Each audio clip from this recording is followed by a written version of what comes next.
안녕하세요. 박가복가입니다. 오늘은 민주당과 국민의힘의 상반된 현재 정치 행태에 대해서 이야기해 보려고 합니다. 어제 민주당은 박지원 전 의원의 복당 신청을 허용한 것과 국민의힘은 유승민만큼은 안 된다고 해서 전당대회 룰까지 변경한 행태에 대해서 이야기해 볼 건데요. 민주당은 한 명이라도 민주당에 도움된다고 하면 플러스 정치를 하고 있고, 국민의힘은 윤핵관 아니면 쫓아내려고 하는 마이너스 정치를 하고 있다는 생각인데요. 자, 기사를 한번 살펴보겠습니다.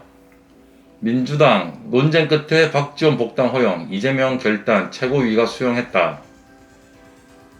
자, 박성준 대변인이 이렇게 얘기를 했죠. 최고위에서 찬반이 팽팽했지만 대승적 차원에서 그리고 대통합 차원에서 박 전 원장의 복당을 수용하자는 이재명 당대표의 의견에 대해 최고위가 수용을 했다고 밝혔습니다.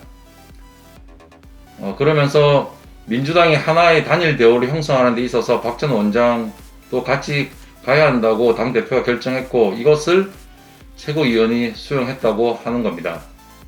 어제 민주당은 박지원 전 국정원장의 복당 신청을 수용했다는 얘기죠. 물론 순탄치는 않았습니다. 지난 주말 최고위원회에서 몇몇 최고위원들의 반대로 부결됐지만 이재명 대표가 대승적 차원에서 복당시키자고 했고, 최고위원들이 이 같은 의견을 받아들여서 복당이 허용됐습니다. 물론 민주당원들 사이에서는 문재인 당대표 선출 때 대통령 후보와 당대표를 겸하지 않는 게 좋겠다고 하는 소위 당권 대권 분리를 주장하면서 문재인 당시 대선 후보까지 까던 모습, 그리고 2016년 민주당을 탈당해서 안철수와 손잡고 광주 호남에서 민주당을 폐악을 저지르는 정당으로 인식시키면서 국민의힘에 합류해서 선거를 치렀던 걸 생각하면 아직도 치가 떨립니다. 이를 반영이라도 하듯 정청래 최고위원은 박지원의 분탕질에 대한 추억이 아무래도 찝찝하다고 했지만 당대표의 대통합과 대승적 결단을 수용하기로 했다고 해서 깔끔하게 마무리가 됐습니다. 다들 알다시피 박지원 전 원장이 민주당 밖에서 뉴스나 언론, 유튜브 등에서 펼치고 있는 활약이 뛰어나서 이동영 같은 사람은 복당을 시켜주되 최대한 늦춰야 한다 이렇게 얘기했지만 전격으로 이루어졌습니다. 향후 기추가 주목됩니다. 이재명이 물심양면으로 도왔지만 이재명 사람들을 싹 쳐낸 김동연 경기도지사와 같은 행보를 보일지, 아니면 김대중 대통령이 원했던 민주화가 후퇴하는 걸 막는 걸 박지원 전 국정원장이 마지막 사명이라고 생각하고 민주당을 위해서 온몸을 던질지는 현재는 모르지만 민주당 당원들 그리고 진보 성향 국민들은 지켜보고 잘하는 건 칭찬하고 아니다 싶을 때는 가열차게 비판해야겠습니다. 아무튼 새로 복당했으니까 지금까지와 같은 멋진 활약 기대해 보겠습니다. 이런 민주당이 이런 플러스 정치를 하고 있을 때 국민의힘은 마이너스 정치의 끝판왕을 보여주고 있습니다. 자, 기사를 좀 볼까요? 민심 0% 반영, 국민의힘 전대룰 밀어붙이기, 윤심대로 흘러가는 여건. 당원 개정을 이번 주에 끝낼 것이고 윤심이 전당대회 사전 작업을 하고 있다, 이런 얘기고요.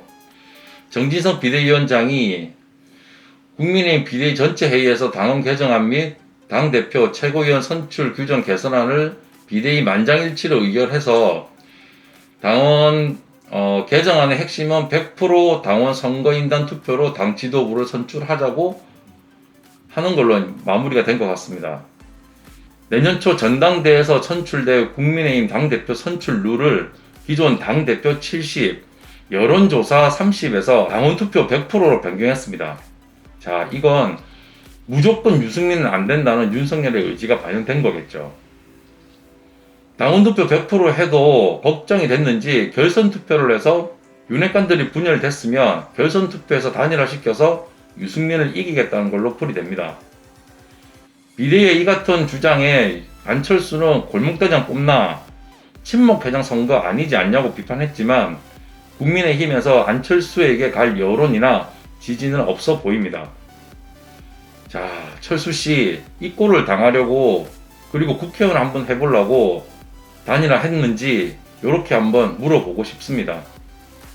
이에 유승민 전 의원은 골대 옮겨서 골 넣으면 정정당당한가 이렇게 반문했지만 유승민이 실제 전당대회에 출마할지는 아직까지 확인이 안 되고 있습니다. 혹자는 정치적 자산을 쌓기 위해 전당대회에 나와서 철저하게 반윤 모습을 보여줘야 한다. 그래야 정치적 자산을 쌓고 다음 당대표를 노릴 수 있다고 하지만 박가복과의 생각은 다릅니다. 유승민이 대구 지역 출신의 국회의원이잖아요. 참 쉬운 길을 걸어왔죠.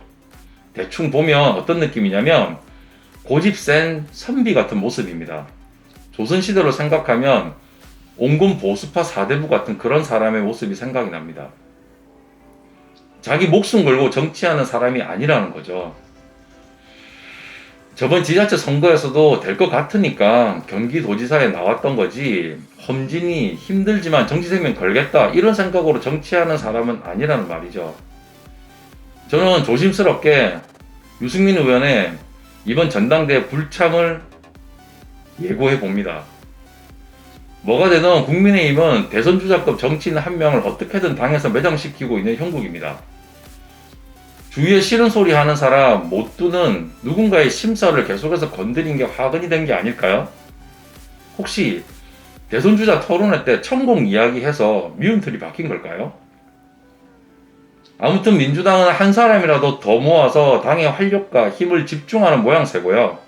국민의힘은 대선 주자급이라도 가차없이 쳐내는 형국입니다. 누가 최후의 승리자가 될지 궁금하지만 하나는 확실한 것 같습니다. 2023년에는 당연히 정부와 여당, 야당이 협치는 없을 거고요. 올해보다 더 기막힌 상황이 많이 연출될 겁니다.